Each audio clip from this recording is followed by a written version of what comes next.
Welcome to your ultimate pit stop, Piston Pundit, the place where gearheads and policy hawks alike converge.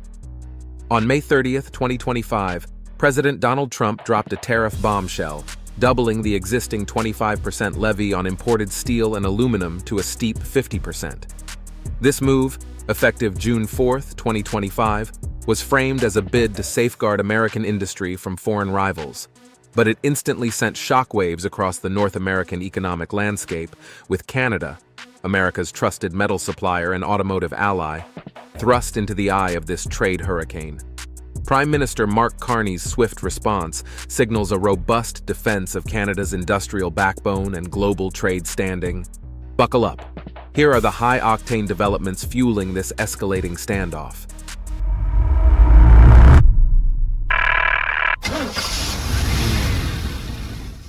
Let's fire up the first chapter and see how this trade drama unfolded. Revving up the trade war, Tariff Thunderstrikes North America.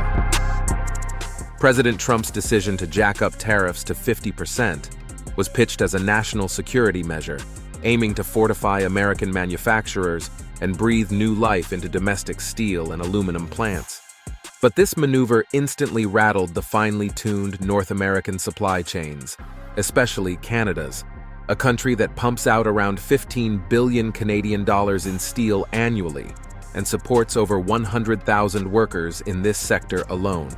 The Canadian Steel Producers Association, led by Catherine Cobden, wasted no time warning of catastrophic fallout.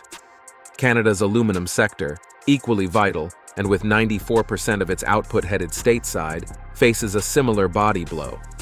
Meanwhile, stateside critics warn these new tariffs could hike up costs for American manufacturers, think car makers and heavy equipment builders, sparking price hikes that could dent consumer wallets. As North American trade engines sputter under this abrupt policy jolt, it's clear we're in for a bumpy ride on the road to economic stability. But Canada wasn't about to idle in neutral. Let's see how they revved up their counterattack. Canada's Counterpunch, a bold retaliation blueprint. Prime Minister Carney's government didn't idle long. Canada announced its own set of defensive maneuvers, slapping a 25% tariff on U.S. steel and aluminum imports, hitting about 29.8 billion Canadian dollars in goods. But the response isn't just a carbon copy of Washington's move. Canada is also fueling the launch of major infrastructure projects to future-proof its economy. Ottawa's nation-building push includes accelerated pipelines, nuclear energy investments, and new trade corridors that weave Canada closer to Asian markets, all with a focus on environmental stewardship and Indigenous partnerships. For automotive watchers like us at Piston Pundit, this pivot could reshape supply chain routes and car component flows in unexpected ways. Canada's message is clear. It's not just about tit-for-tat tariffs. It's about charting a resilient economic course that doesn't hinge solely on U.S. demand. Speaking of resilience, if you're finding these insights valuable, do us a solid. Hit that like and subscribe button. It fuels us to keep delivering top-notch updates for gearheads like you. Now let's shift gears into how Canada's oil sector plays into this high-stakes trade showdown. The oil Gambit, Canada's heavy crude horsepower. If steel and aluminum are the opening volleys, Canada's oil might just be the ace up its sleeve. As the world's fourth largest oil producer, Canada ships about 3.8 million barrels of crude daily to the U.S., a flow valued at a staggering $130 billion each year. For many American refineries, especially in the Midwest, Canada's thick, viscous crude is an irreplaceable feedstock. While an outright oil export ban is unlikely, the economies are too interlocked. Canada's hinted at flexing its energy muscle by redirecting flows to other global markets. Even a partial redirection could spark fuel shortages and price spikes, potentially draining $30 to $35 billion from the U.S. economy annually. This calculated oil card reveals just how intertwined these North American energy arteries are. And in this turbocharged trade spat, it's a potent reminder that Canada isn't afraid to downshift and throttle up its economic defenses. But Canada's plan doesn't stop at oil. They're laying new pipelines to power their next move. Shifting gears, the Trans Mountain expansion. Canada's determination to steer away from an over-reliance on the U.S. market comes into sharper focus with the Trans Mountain Pipeline expansion project. This massive endeavor ramps up capacity from 300,000 to 890,000 barrels per day, turbocharging Canada's access to Asian markets. It's a clear signal of Canada's intent to strengthen ties with economic heavyweights like China and India. Recent trade data already reflects this pivot. In March 2025, China's oil imports via Canada's Pacific ports surpassed 7 million barrels, making China a leading buyer of Canadian crude. For Canada's automotive sector and broader economy, this pivot means diversifying customers and creating new trade routes, a win for long-term stability.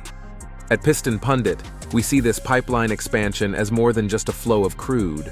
It's about safeguarding Canada's economic horsepower against sudden tariff shocks from the south.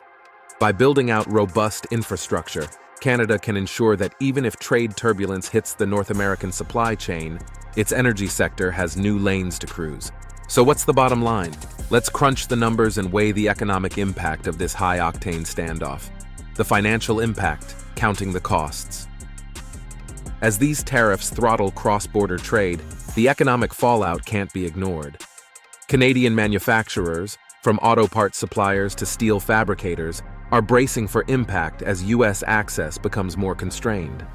On the flip side, American industries that lean on Canadian imports face potential bottlenecks and rising production costs. These intertwined supply chains are like a finely tuned engine. One misfire, and the whole system sputters. Here at Piston Pundit, we know this could mean fewer parts for North American car makers and a slowdown in assembly lines, a direct hit to enthusiasts and workers alike. Canada's proactive approach, investing in infrastructure and diversifying markets, suggests it's not just idling through this trade turbulence. Meanwhile, the U.S. gears up for the 2026 elections, where voters will undoubtedly weigh the domestic impact of protectionist policies. As trade hawks and auto pundits alike debate the future, one thing's for sure. This isn't just a policy squabble. It's a real-world drama playing out in every garage and assembly plant. And that brings us to the final pit stop in this journey. Let's map out where the road leads from here. Conclusion: navigating the high-octane road ahead. The trade standoff between the U.S. and Canada has turned into a true test of North America's economic endurance. Canada's sharp counterpunch, tariffs, energy diversification, and fresh trade corridors shows it's not just about surviving, it's about thriving in a turbocharged global economy. On the American front, those 50% tariffs may end up shifting the balance under the hood, with higher costs and potential shortages sparking fresh debates in the political pits. It's clear that this isn't just a steel and aluminum spat. It's about the future of integrated trade, shared supply chains, and the engines of industry that keep North America rolling. Before we hit the brakes, we'd love to hear from you. How do you think Canada's new export routes and retaliatory moves will shape the automotive scene? Will these trade shocks drive innovation in the North American car industry, or stall progress? And what's your take on whether tariffs are truly the answer for revitalizing domestic production? Shift those thoughts into gear and drop your insights in the comments below. Your experiences and opinions help fuel the conversation. Don't forget to hit that subscribe button and turn on notifications so you're always tuned in for our next deep dive on the automotive world's twists and turns. Thanks for making Piston Pundit your ultimate pit stop for everything that keeps North America's wheels turning. You can now check out any of the videos on the screen. There's plenty more to explore.